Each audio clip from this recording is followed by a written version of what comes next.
Hello everybody, it's Jake, and today I'm going to give you step-by-step instructions on how to paint the new, the beautiful Lord Kroak model by GW.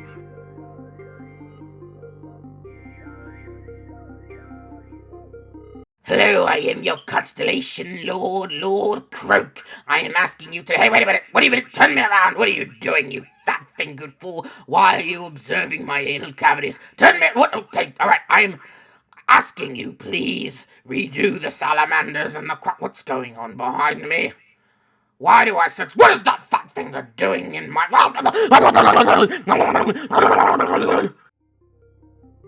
Anyway, now that Lord Kroak has sucked the soul out of my finger, we're no longer going to get step-by-step instructions on how I painted this model. Instead, we're just going to get 10 minutes of me rambling and indigestion. I just had a cheesesteak. But anyway, this is probably my second favorite model that I've ever painted in my life, behind only the Desert Hydra of Scorn. There was a lot of dangly bits to this thing and a lot of small fine details, and literally my palette has close to like an infinite amount of colors because the color spectrum is infinite, and if you just blend a bunch of colors together, eventually you're just going to get an infinite amount of colors. But anyway, I think one of the biggest problems of me making videos like this is that I'm not a teacher. I'm not the best source of how to paint anything, and if you want a comprehensive guide on how to paint something, there's a bajillion other YouTube channels out there. I'm not the guy. I'm not it, son.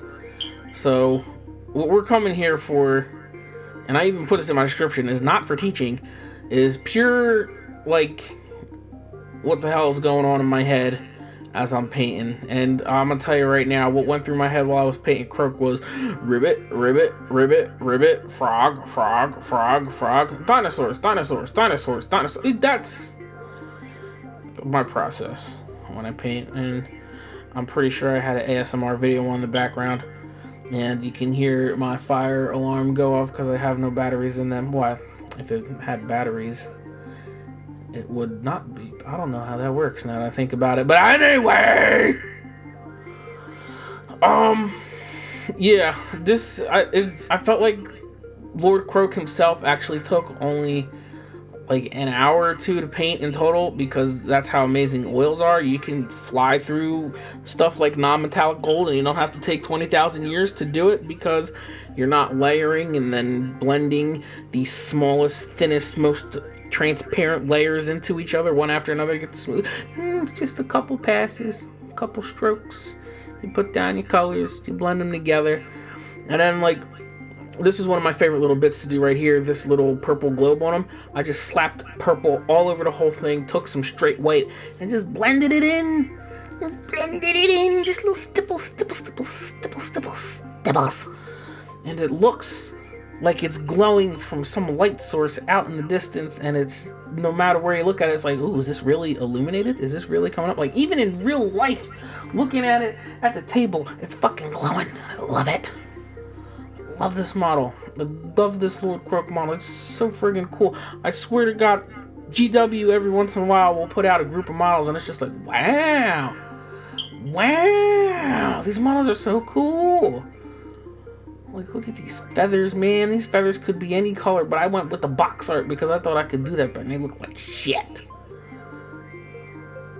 I'll let that sink in.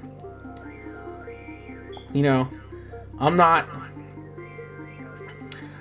like Maniac or fucking Goobertown or anybody like that. I'm just some dude who decided that during the pandemic I want to continue my actual job skills by way of making YouTube videos, because live broadcasting and YouTube kind of crosses over. So now I'm painting shit for YouTube.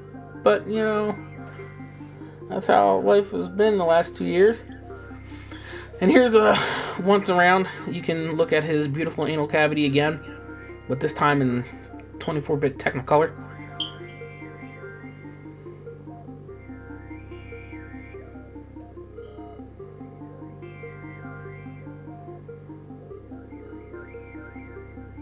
Yeah, the shot might have been a little too long. But anyways, I guess I should go over a little bit of what I did here. It's just color. I just put some color on the model and swished it around. You know, just a couple little bit swishies. This thing was a pain in the ass to paint because there's nowhere to put your fingers on it because this is all wet paint and I don't want to get smushed wet paint on the back, and so you have to hold it by the base unless you have a holder, which I did not have a holder, obviously. And there's so many tiny friggin' details on it that it's just like my mind has a million places to go and I gotta pick one. So it's very chaotic when I paint. Like, I don't sit down and like map out exactly how I'm going to paint. I kind of just look at the model and be like, oh, this color would be cool. It would look pretty cool if there was purple on his rooms. I'm gonna go into green. They could blend together. Oh, this little head could be purple. I don't sit there like, I want this exact step to happen at this exact point. I just freeball it. I just wing it. I really do. And that's not for everybody, admittedly. Like, if you ever watch Marco Frazzoni's paints videos, I'm even saying his name right, oh my god. If you watch his videos, he like plans it out to the T so he can get his shit done in 3 hours. That's not me, dog. This painting probably took like I started at like 2, finished at like 10 at night. So what is that? I'm bad at math. Somebody do the math before I do. I don't know, 8 hours? 8 hours combined, probably. And I know you're probably saying to yourself, I don't got 8 hours to sit down. Well, I do. I have 8 hours. Not everybody does. And if that's the case, then yeah, plan your shit out and just take as much time as you're allowed to take, because everybody's different and everybody's trying to say, well, you got to do it this way and you'll get better results. Well, that's generally bullshit. You got to do what works for you. And what works for me doesn't work for you, because we're two different people, and that's kind of life at the same time. That's just a big life lesson. Not everybody works the same, and you might go down the same path as somebody but have a completely different way of taking that path. Somebody might drive a Ferrari down 13, somebody else is walking down 13. That's a fucking death trap if I've ever flown on one. You want to walk down 13, you're about to get your ass run over. But that's how life works. And in this part here, this little top head thingy, I went over this thing so many times with this friggin' edge highlight. It took forever, it felt like. And then I was gonna do like each individual slit. If you notice, there's little like, I don't know, concrete divider marks in the thing. I don't know, fucking lines. And I was gonna edge highlight all that, and I did one, and I was like, nah, this don't look good. And sometimes that's good enough. And then I went over all this stuff. I wanted, like, first idea for this was like, all right, come up from the grass with the greens and the yellows, and then go into space with the blues and the blacks and the purples. And I totally forgot to do stars and space and black, so it ended up just being purple and blue mixed together, and this green highlighted up to yellow. It's very, like, nonsensical. It works. I don't know what else to say, but it works. It looks cool as shit, because every other... Oh, here's another tip. Terra Rosa, great rust color. You just gotta slide your brush down gently and you can get great rust streaks. You don't need nothing special like fucking AK Interactive dust spread. You just use Terra Rosa and drag. But anyway, back to the space. Yeah, man, I was hoping Bezos... I'm not gonna say it out loud. But anyway, I've done a space theme army before where it was like you paint them black and then you spotlight purple and blue in places, and then you speckle white to mimic stars.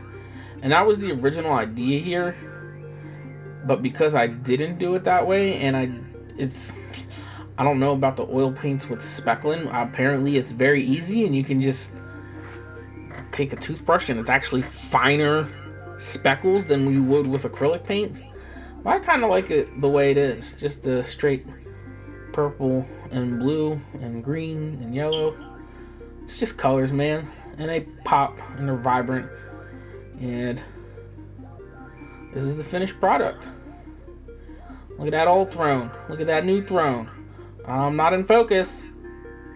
I'm a professional cameraman for live broadcasting. I'm not in focus. What am I doing? Why am I being bad? And my finger's in the way. What is going on? Oh my god. Yeah, look at that little skink. Little green little highlights. It took 2.5 seconds to do because I edge highlighted when I was doing the gold. Look at those beautiful flowers and red to yellow, and they get these real colors and the snakes. I had a boa constrictor in my life before. Good 8-foot boa constrictor. Actually set it free to eat some rats in our house. That was a fun time. That was back in the 90s. And look at that face. Look at that thing. That is so cool.